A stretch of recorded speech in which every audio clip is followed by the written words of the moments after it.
are there evolutionary psychology aspects to narcissism that we've maybe overlooked? I have a passing interest in evolutionary psychology.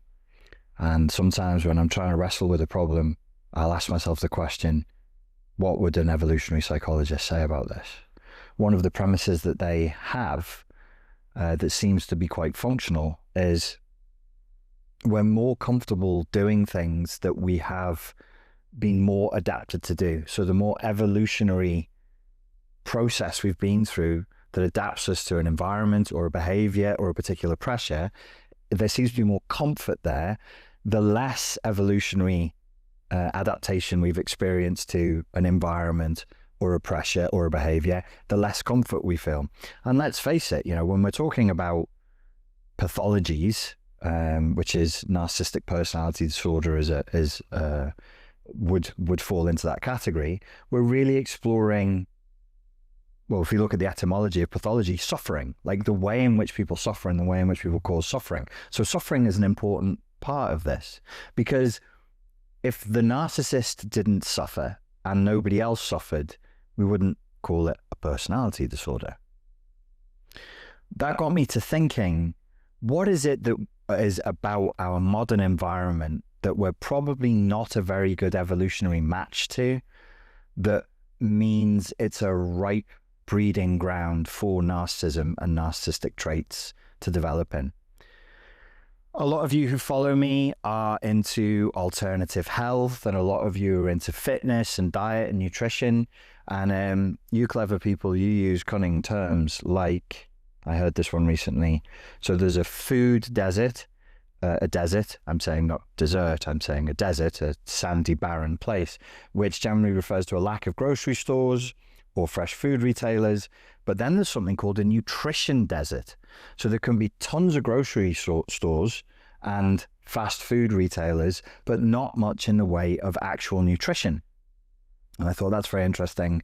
That describes one of the strange things that modernity has given us as humans, that humans have created this perverse world in which there's plenty of things to stimulate your taste buds and stimulate the senses and to titillate your taste buds.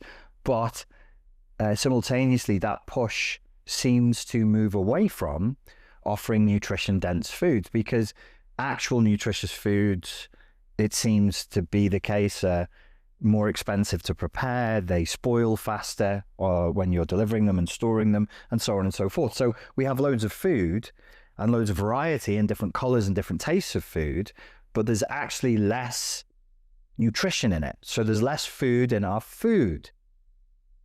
We've got more food, but there's less food in it. Stick with me.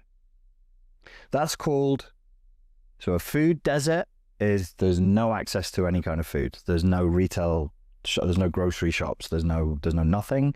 A nutrition desert is you have access, but there's no nutrition in the food that you have access to. I want to propose an idea that we're living in an attention desert, and that this has really serious ramifications in terms of evolutionary pressures and distress. So I'm just going to shoot this. I'm not going to offer this to Professor Dutton. I'm just going to shoot this, and then I'm going to send it to Professor Ed Dutton, who is an evolutionary psychologist, afterwards to critique it. And see what he says. So when we think about evolution, often we're thinking in terms of survival, and we're thinking in terms of raw biology. Evolutionary psychology would bridge the gap between that which is about raw survival and the way in which we've evolved to survive as biological, fleshy beings made up of matter, all the way right through to our ability to replicate forward into the future. And that crosses over into the theme of health.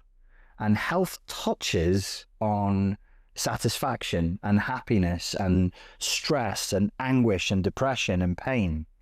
If we're a good evolutionary match for the environment, when I'm saying we're a good evolutionary match for the environment, that means the entity that we are is well matched to the environment in which it finds itself in.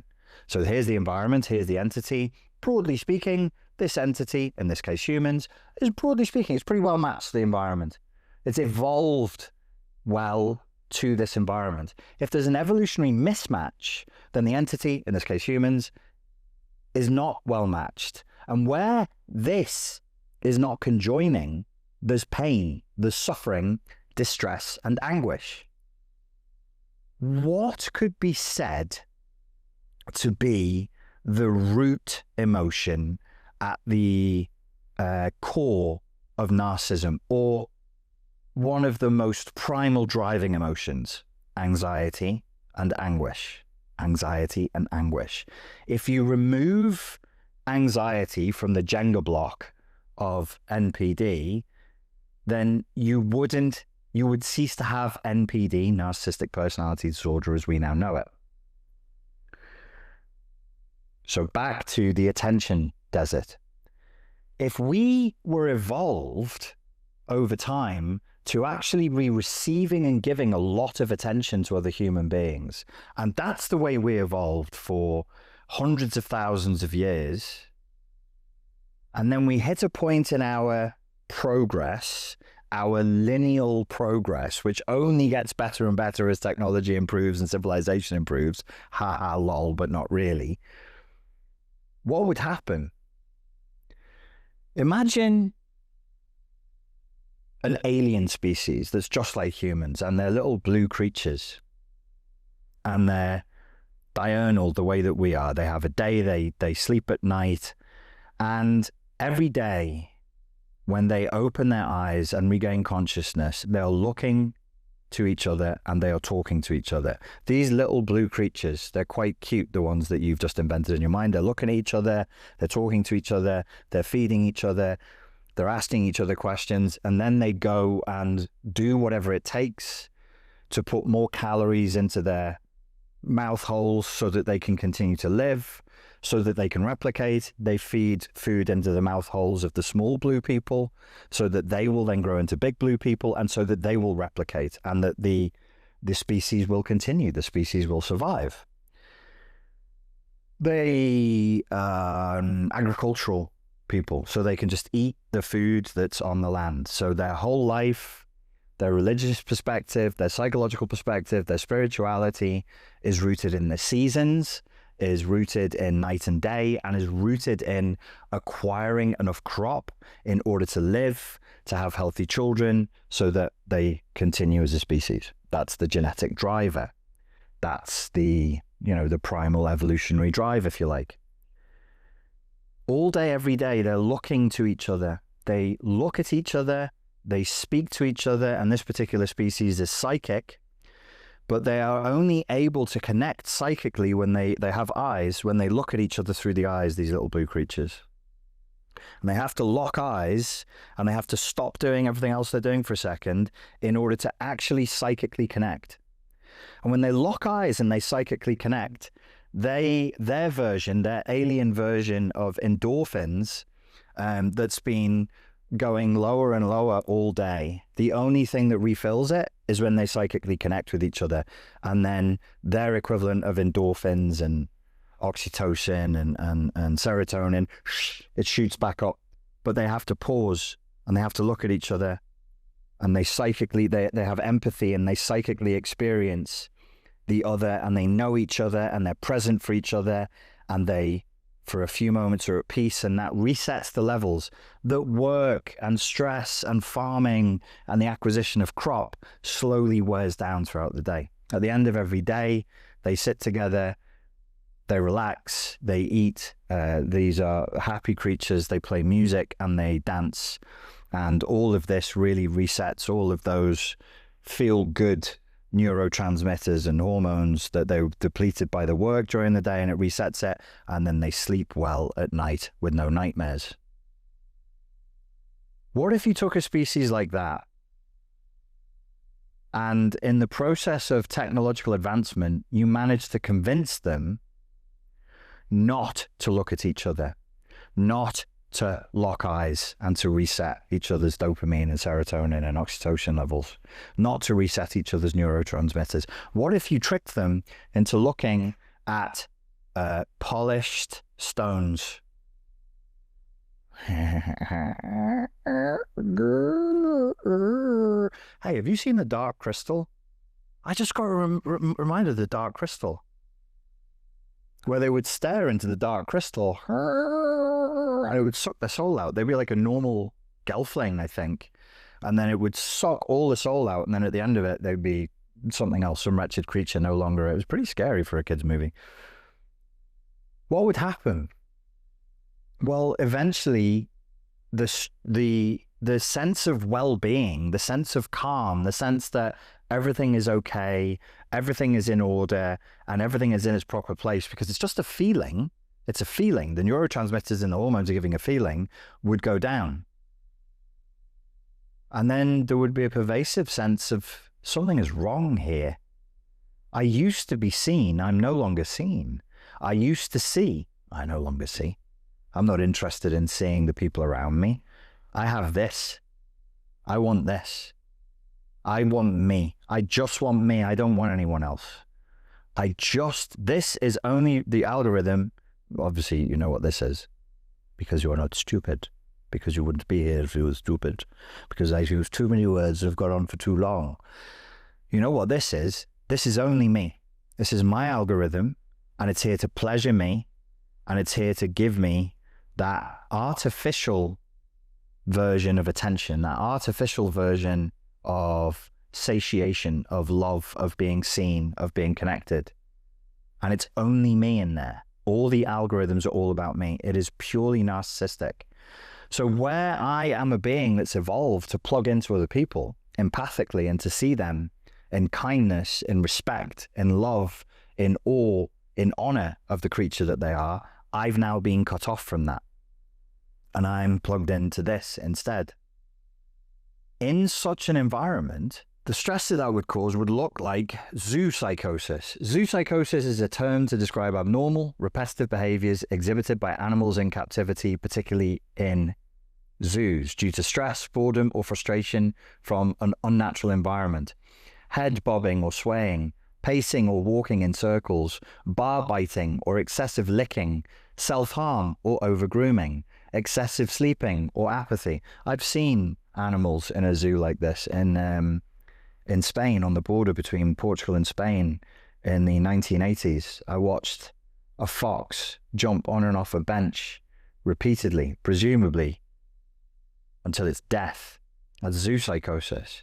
Are humans going through a kind of zoo psychosis? You ever catch yourself walking around and like you're talking to yourself, or you're so dissociated you've completely forgotten there are other human beings there?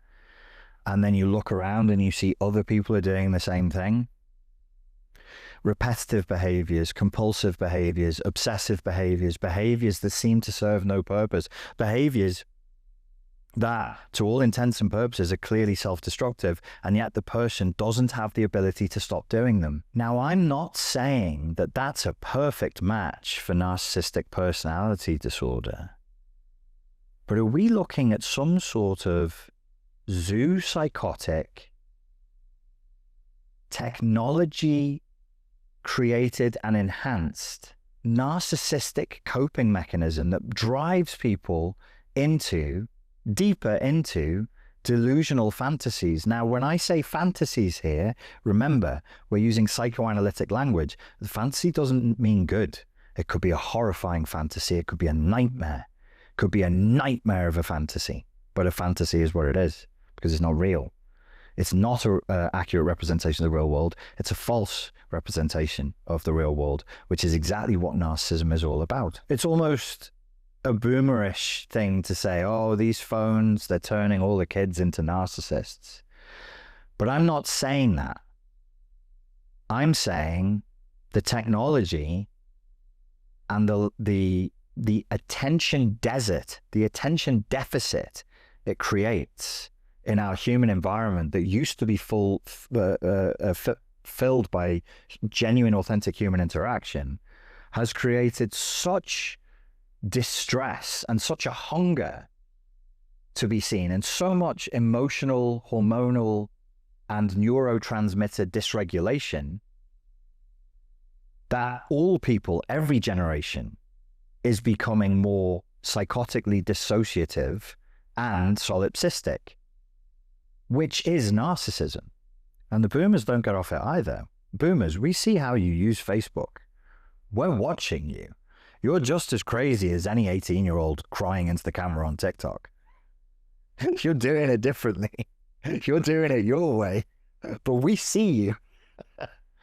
Gen X, my generation, they don't get a pass. No generation gets a pass. No human being is above and beyond the power that this represents, the amazing power that this represents. And make no mistake, this is a wonderful tool. It's an incredible piece of technology that's been developed, if you think relatively, at an incredible rate. It's high definition. It's a high definition camera. It records amazing. If you can afford a decent phone, mine's got something like, I don't know, it's like some stupid amount of memory on it. I don't know how many gigabytes it has. It's ridiculous. I use it all the time. I take pictures of stuff all the time, videos all the time in high quality. It's not even half full. Look at the size of it.